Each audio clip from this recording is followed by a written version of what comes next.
มังเอิญสำเนียงดาวสวัสดีทุกคนครับงูเอากลึงเชียไส้กรอกอีสานแล้วนะวันนี้ไส้กรอกอีสานครับอันนี้ไม่ได้ย่างนะครับเอาไปทอดกับหม้อทอดไร้น้ำมันนะครับปะเมะทำไมโหติจุดกลอยกันนะเราจะใช้แค่ไหนร้องเยอะ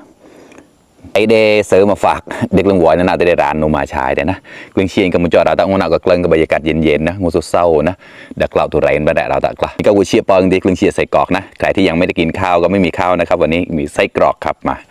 เนี่ยกาเก่านะคิงดองครับแซ่บอีกแล้วปลอยนะกละใส่กรอกตีโปรตีเชียก็กระพุยนะเนี่ยกระลำปีครับล้างน้ำแล้วครับกระดาษต่อยเราแต่นะกลึงเชียงกับจอนุกแรกวิเชียที่ประมาณได้เลยนะผ่านเดินหลายเดินแฉกับหมาต่อนะแต่เต่าติ๊กละเต่านุ่งกละจำนี่เนี่ยวุ้นเส้นนะมีวุ้นเส้นแล้วก็หมูนะหมูสับมาชิมดูเจ็บจำลังเพี้ยเขาแต่จับอร่อยเปรี้ยกำลังดีเลยครับอร่อยเลย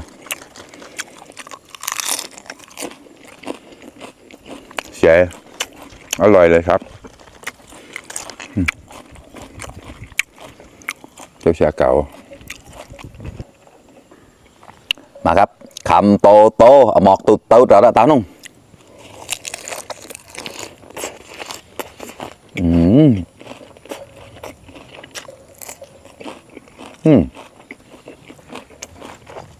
ข้อ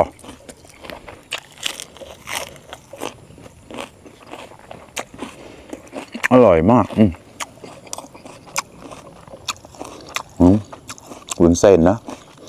กำลังดีเลยช่วงเราก็ไม่วุ้นเส้นกับป้อนเลยแต่จับได้เจ้าเลยแล้วละ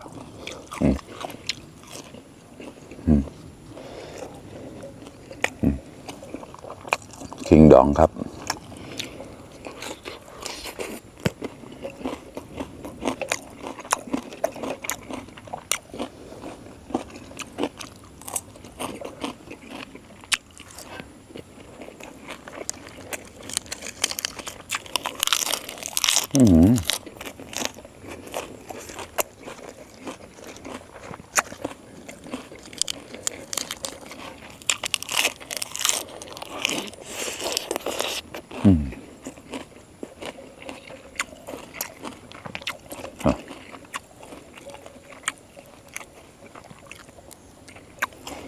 เจ้าซินนาบรอดเอาพริกจิ้มลงไปเลยครับแบบนี้คนนี้เจียกอกแตดเมียแต่ตอนนี้เสียตาอย่างเดียวเจอมาจุดตะหมได้แค่แล้วน่ามองเราถือว่าไปเลยกอกลายนะปล่อยปอนใหม่แล้วนะพริก4 เม็ดครับมาครับทำโตโตหมอกตุดเต้าตาตานุ่ง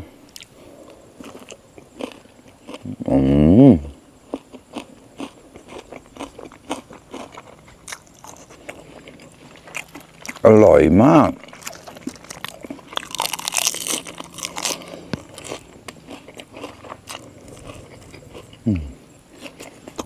วุ้นเส้นเขาดีมากนะ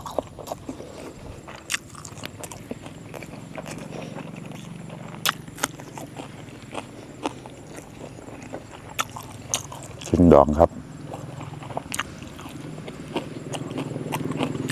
ขอ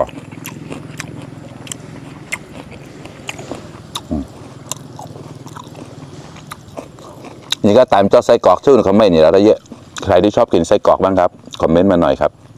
อยากรู้เฉยๆครับมาใครที่ชอบก็ฝากกดไลค์กดแชร์ด้วยนะครับ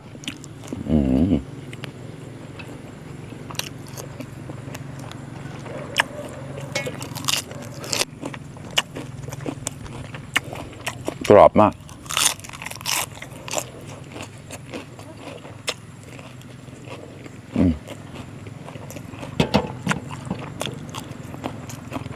ขอบคุณน้องชายมากๆซื้อมาฝาก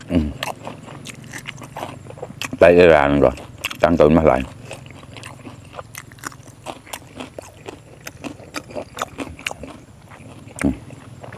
มาครับทำโตโตหมอกตุดเต้าแล้วนะ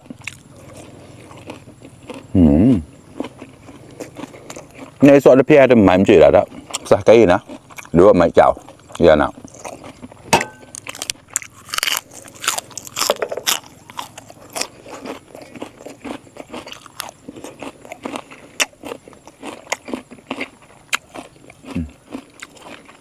ไส้กรอกอีสานนี่ก็สินะ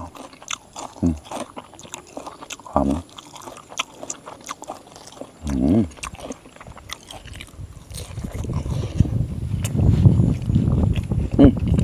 แย่ตอนปลอกๆเขา